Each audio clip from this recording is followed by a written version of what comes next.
Mummy, आप फ़िक्र मत करो, मैं मायके आने की कोशिश करती हूँ। आज मैं सीधा ससुर जी से ही बात करूँगी। बहुत हो गई उनकी मनमानी। भला ये भी कोई बात हुई? मेरे पापा हॉस्पिटल में एडमिट हैं और वो हैं कि मुझे जाने ही नहीं दे रहे हैं। इतना भी क्या अकड़ू होना इंसान को। मानसी अपनी मम्मी से बोली, बेटा, तू हमारे लिए अपना ससुराल खराब मत कर। अभी शाम तक तेरा भाई पहुंच जाएगा, तब तक मैं संभाल रही हूँ ना। पर अगर समधी जी तैयार नहीं है, तो वहाँ जबरदस्ती मत करना। वैसे भी आजकल बहुओं की माँ ही बदनाम होती है कि वो उसका घर नहीं बसने देती। मानसी की मम्मी ने उसे समझाकर फोन रख दिया। आखिर उन्हें अपने पति को भी तो संभालना था, जो इस समय अस्पताल में एडमिट हैं। आखिर था तो एक छोटा सा ऑपरेशन ही, लेकिन मम्मी तो अकेली थी। मानसी हिम्मत करके अपने सास ससुर के कमरे की तरफ चल दी, पर उसके पैर उसी समय ठिठक गए जब अंदर से सासू माँ की आवाज़ उसे सुनाई दी। वो ससुर जी को समझा रही थी और ससुर जी चुपचाप सासू माँ की बात सुन रहे थे। ये सुनकर उसे बहुत हैरानी हुई। भला ससुर जी को भी कोई समझा सकता था? उसे तो बिल्कुल यकीन ही नहीं हो रहा था। अब तक तो मानसी के सामने उसके ससुर जी की इमेज यही थी कि वो बहुत ही अक्खड़ स्वभाव के व्यक्ति हैं, जो अपने आगे किसी की सुनते नहीं। अगर किसी चीज को ना कह दें, तो हाँ करवाना बहुत मुश्किल ही नहीं, बल्कि नामुमकिन है।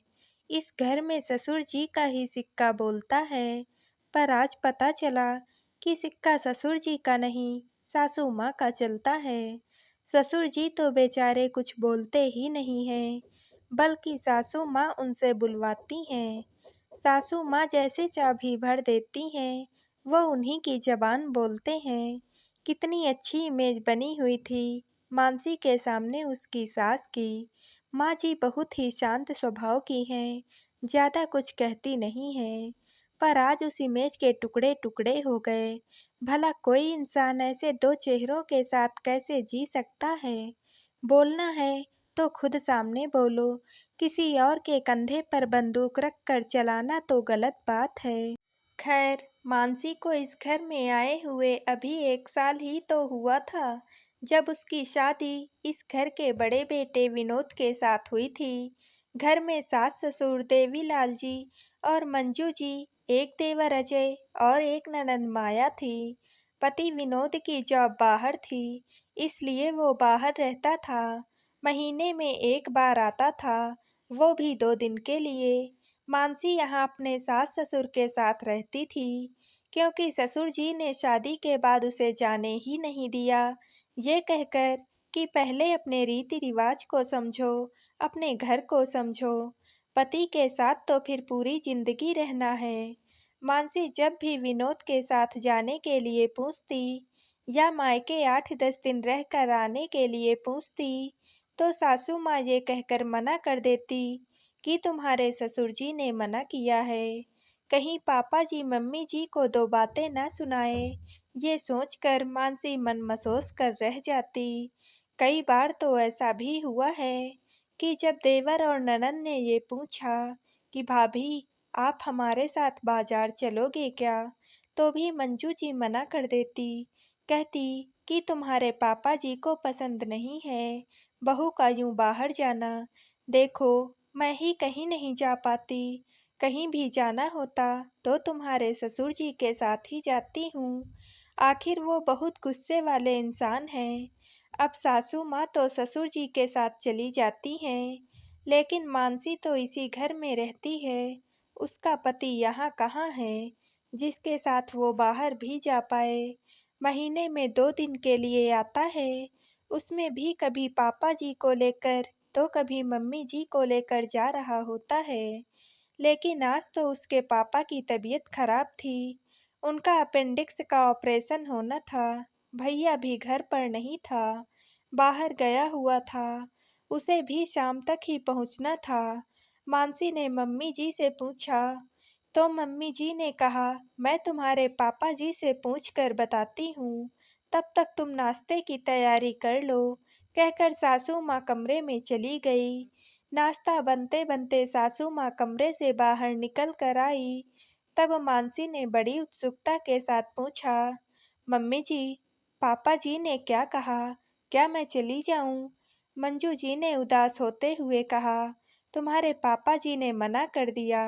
कह रहे थे कि अपेंडिक्स का ही तो ऑपरेशन है, तुम जाकर क्या करोगी?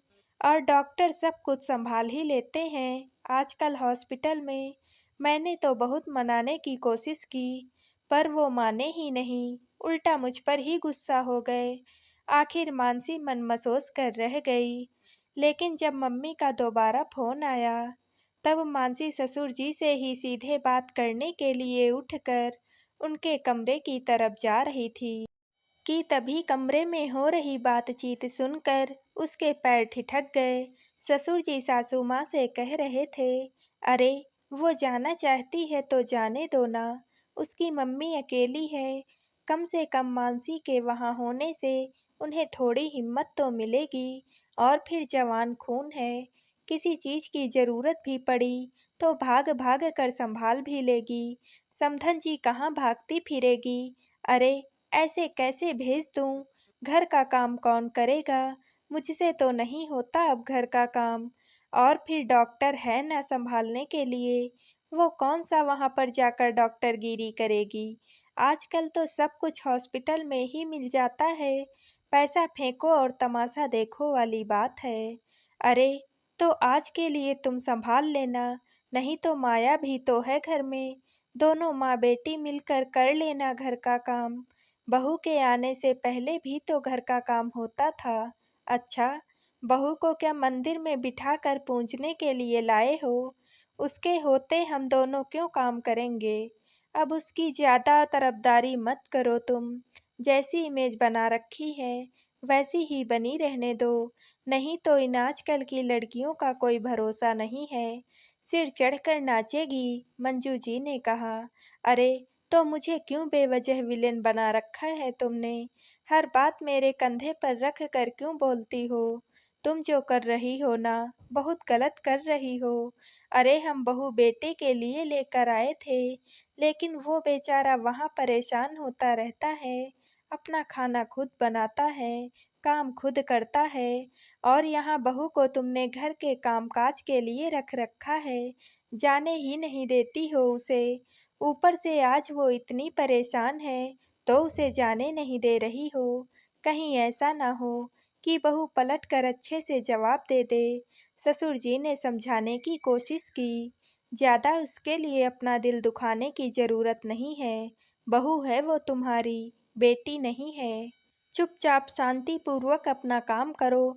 जब मैं सब कुछ संभाल रही हूँ तो तुम्हें बीच में आने की क्या जरूरत है? और जवाब क्या देगी वो मुझे? 1 साल में तो कोई जवाब ना दे पाई मुझे। आखिर सासू माँ ने थोड़ी सी ऊंची आवाज में कहा तो ससुर जी भी चुप हो गए। मानसी का तो वहीं खड़े खड़े दिमाग घूम गया। 1 साल से वो इस घर में है, पर उसे अंदाजा भी नहीं था कि उसकी सास ऐसी है। बेचारे ससुर जी को अकड़ू खड़ूस समझती रही, पर यहाँ तो सास ने ससुर जी की इमेज बिगाड़ रखी है। खैर, हिम्मत करके मानसी ने दरवाजा खटखटाया। मानसी को यूं अचानक दरवाजे पर देखकर एक बार तो सासू माँ की भी जबान हलक में अटक गई, पर फिर भी हिम्मत कर बोली, क्या हुआ बहू, कुछ चाहिए था? जी मम्मी जी, मैं ये बोलने आई हूँ कि मैं अपने मायके जा रही हूँ। शाम को भैया जब आ जाएगा तो वापस आ जाऊंगी। लेकिन तुम्हारे पापा जी को पसंद।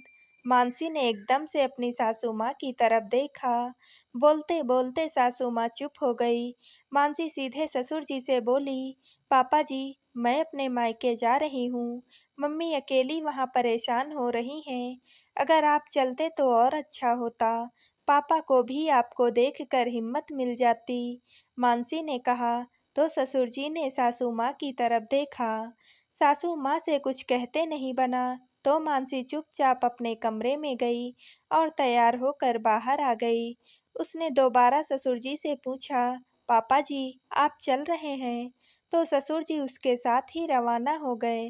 पर इस वाक़ये के बाद मानसी कुछ दिनों बाद ही अपने पति के साथ रवाना हो गई। हालाँकि सासू माँ ने रोकने की पूरी कोशिश की थी, पर इस बार तो मानसी जान चुकी थी कि मना कौन कर रहा है, इसलिए सीधे ससुर जी से ही पूछने में उसने अपनी भलाई समझी और ससुर जी के हाँ करते ही सासू माँ कुछ कह ही नहीं पाई। धन्यवाद।